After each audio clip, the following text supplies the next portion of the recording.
중국이 올해 경제 성장 목표치를 역대 최저인 5.5% 안팎으로 제시했습니다. 경제 전망이 밝지 않은 건데 국방비는 7.2%더 늘리기로 했습니다. 중국 현지 연결합니다. 강정규 특파원. 네, 베이징입니다. 네, 중국이 발표한 올해 경제 성장률 목표치가 다소 보수적이다, 이런 평가가 나온다고요? 네, 이번에 퇴임하는 리커창 총리가 전의대 개막식에서 5% 안팎의 성장 목표를 제시했습니다. 1994년 성장률 목표를 발표하기 시작한 이래 가장 낮은 목표치입니다. 앞서 지난해 중국은 5.5% 성장률 목표를 제시했지만 제로 코로나 봉쇄 정책과 우크라이나 전쟁 여파 등으로 3% 성장에 그쳤습니다. 이런 기저 효과와 일상 회복을 고려하더라도 올해 경제가 쉽지 않다는 판단을 한 것으로 풀이됩니다. 미국의 공급망 재편 압박 속에 중국은 내수 회복에 중점을 두고 있어서 우리나라의 수출 전략에도 변화가 필요해 보입니다. 반면 국방비는 올해 7.2% 증액해 우리 돈으로 300조 원에 육박할 전망입니다. 네, 올해 양회 일정은 어떻게 됩니까?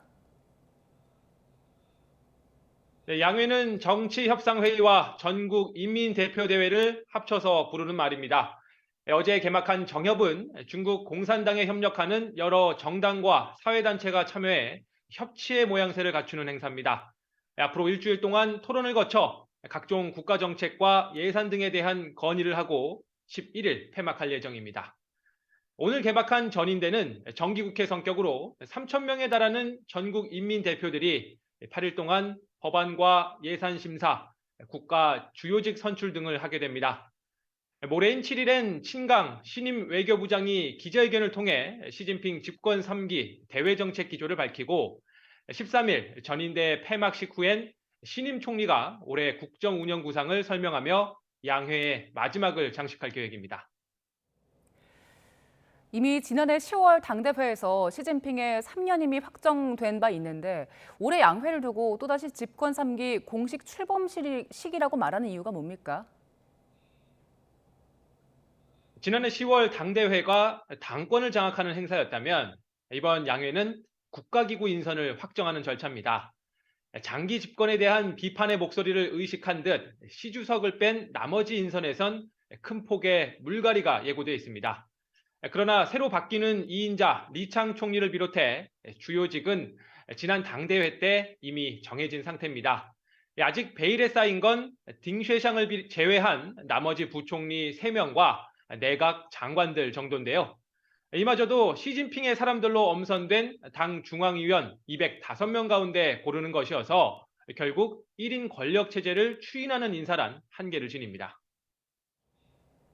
네, 이번 양회 주요 의제 가운데 하나인 기구 개편안도 시진핑을 중심으로 한 집중 통일 영도를 강화하기 위한 포석으로 풀이되지요. 네, 먼저 치안과 방첩, 출입국 등의 업무를 총괄하는 거대 공안기구 가칭 내무위원회가 당 중앙에 설치될 거란 시나리오가 돕니다.